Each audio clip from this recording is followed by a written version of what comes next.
ہوں۔ السلام علیکم students, second on line class ہے آج، اور آج کا ہمارا جو ٹاپک ہے وہ ہے انسانی جسم کی ابتدا کیسے ہوتی ہے۔ تو جسم کے مختلف حصوں، ان کے مقام اور حصوں کے باہمی تعلقات کے مطالعے کا نام جی اناٹمی ہے، کہ جسم کے حصے کیا ہیں، ان کا مقام کہاں پر ہوتا ہے اور ان حصوں کا آپس میں تعلق کیا ہوتا ہے، اس کے بارے میں جاننے کو اناٹمی کہتے ہیں۔ تو جی اناٹمی کہتے ہیں، اور جو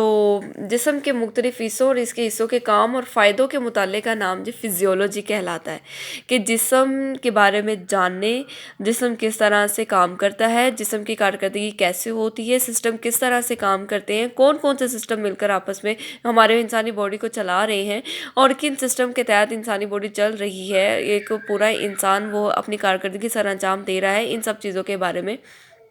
جاننے کو فزیولوجی کہتے ہیں۔ تو انسانی جسم کی ابتدا کیسے ہوتی ہے، تو یہاں ہم پڑھیں گے انسانی جسم کی ابتدا۔ انسانی جسم کی ساخت کی مثال بالکل ایک مکان کی مانند ہے، جس کا ہر ایک حصہ مختلف چیزوں سے مل کر بنتا ہے، مثلاً اینٹیں، سیمنٹ،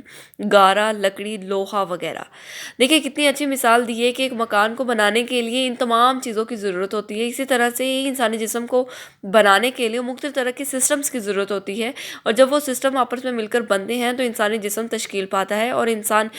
جو ہے اپنی کارکردگی بالکل بہت اچھے طریقے سے سر انجام دینے کے قابل ہو جاتا ہے۔ تو ان سب چیزوں کو وہ اجزائے ساخت کہتے ہیں، جس سے کہ اس کی بیس بنتی ہے، انسان کی بیس بنتی ہے، انسانی جسم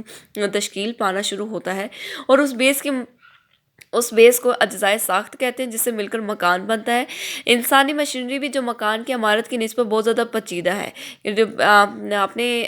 انسانی پوسچر دیکھا ہوگا، مختلف طرح کی وینز آپس میں جڑی ہوئی ہوتی ہیں، ڈفرینٹ طرح کے سسٹمز آپس میں جڑے ہوئے ہوتے ہیں، جو کہ ایک پورے انسانی جسم کو چلا رہے ہیں، اور اس کے پورے ہر ایک چیز کو کام کروا رہے ہیں۔ انسان اپنا کام جو ہے وہ ان تمام سسٹم کے تحت کر رہا ہے۔ تو عمارت کی نسبت بہت زیادہ پیچیدہ مختلف اجزاء سے مل کر بنتی ہے۔ یہ اجزاء بافت کے رشے کہلاتے ہیں۔ ایک بافت بہت جس طرح لاسٹ ٹاپک میں ہم نے پڑھا تھا کہ سیل بنتا ہے، انسانی جسم کی ابتدا جو ہے وہ سیل بننے سے ہوتی ہے۔ انسانی جسم میں جو چھوٹے سے چھوٹا جاندار ہوتا ہے وہ آپس میں مل کر ایک بافت بناتے ہیں، جس کو سیل کہتے ہیں، اور یہیں سے انسانی جسم کے بننے کی ابتدا ہوتی ہے۔ تو ایک ہر سیل یہاں بھی ہے کہ ایک بافت بہت سے منفرد اجزاء سے مل کر بنتی ہے، جنہیں جگہ یا سیل کہتے ہیں۔ ہر جاندار سے، خواہ حیوانات میں سے ہو یا نباتات میں سے، اس کی زندگی کی ابتدا ایک منفرد خلیے سے ہوتی ہے، اور یہ منفرد خلیہ جسے دوسرے خلیوں کی ماں کہا جاتا ہے، اسے انڈا یا گرین سیل بھی کہتے ہیں۔ مختلف طرح کے خلیے مل کر آگے ہمارے ڈفرینٹ طرح کے سسٹمز بناتے ہیں، اور یہی سسٹمز جو ہیں وہ اپنی اپنی ذمہ داری کو سنبھالتے ہوئے اپنا اپنا کام سر انجام دیتے ہیں، اور اس سے ایک پورا انسانی جسم وجود میں آتا ہے، اور انسان اپنے کام سر انجام دے رہا ہوتا ہے۔ تو یہ منفرد طرح کے جو خلیے ان کو گرین سیل بھی کہتے ہیں۔ یہ ایک نر خلیہ سپریم اور ایک مادہ خلیہ اووم کے ملاپ سے بنتا ہے۔ شروع میں زندگی کے کل کام یہی منفرد خلیہ انجام دیتا ہے، یعنی کہ ایک ہی خلیہ ہوتا ہے اور وہ تمام جسم کے جو نظام ہیں وہ اپنے ذمہ لے لیتا ہے، اور اس طرح سے انسانی جسم کے نظام چلنا شروع ہو جاتے ہیں۔ پھر یہ اپنی تعداد آگے بڑھاتا چلا جاتا ہے، جس سے کئی طرح کے خلیے بنتے ہیں، اور وہ ڈفرینٹ طرح کے خلیے جو ہیں وہ اپنے ذمہ ہر ایک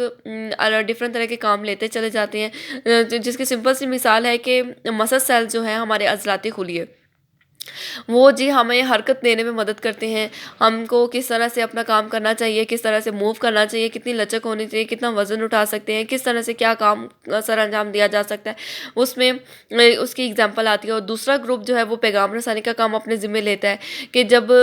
جو نروس سسٹم سے، جس کو ہم اپنے کہتے ہیں کہ ہمارا جو نروس سسٹم ہے وہ دماغ سے پیغام لے کر جسم تک پہنچاتا ہے، تبھی ہماری حرکت ممکن ہو سکتی ہے، اور اسی طرح سے جسم سے پیغام لے کر وہ دماغ تک پہنچاتا ہے، تاکہ جسم کی کیا ریکوائرمنٹ ہے اور وہ دماغ کس طرح سے اس کو اپنا کام سر انجام دینا چاہیے۔ تو جب خلیے باہم ملتے ہیں تو ایک مادہ انہیں اکٹھا کر دیتا ہے، جسے میٹرکس کہتے ہیں۔ دراصل یہ مادہ خلیوں سے ہی نکلتا ہے، جب بہت سی بافتیں آپس میں مل کر بنتی ہے تو ایک عضو بن جاتا ہے۔ تو جی بافتیں جو ہیں وہ ڈفرینٹ طرح کی بافتیں مل کر سیل بناتی ہیں۔ اسی طرح سے ہی بافتیں جو ہیں انسانی جسم میں موجود جب بہت سے خلیے آپس میں ملتے ہیں تو وہ بافتیں بنا دیتے ہیں، یعنی کہ ٹیشوز بنا دیتے ہیں، اور انسانی جسم میں جب موجود بہت سے ٹیشوز آپس میں ملتے ہیں تو وہ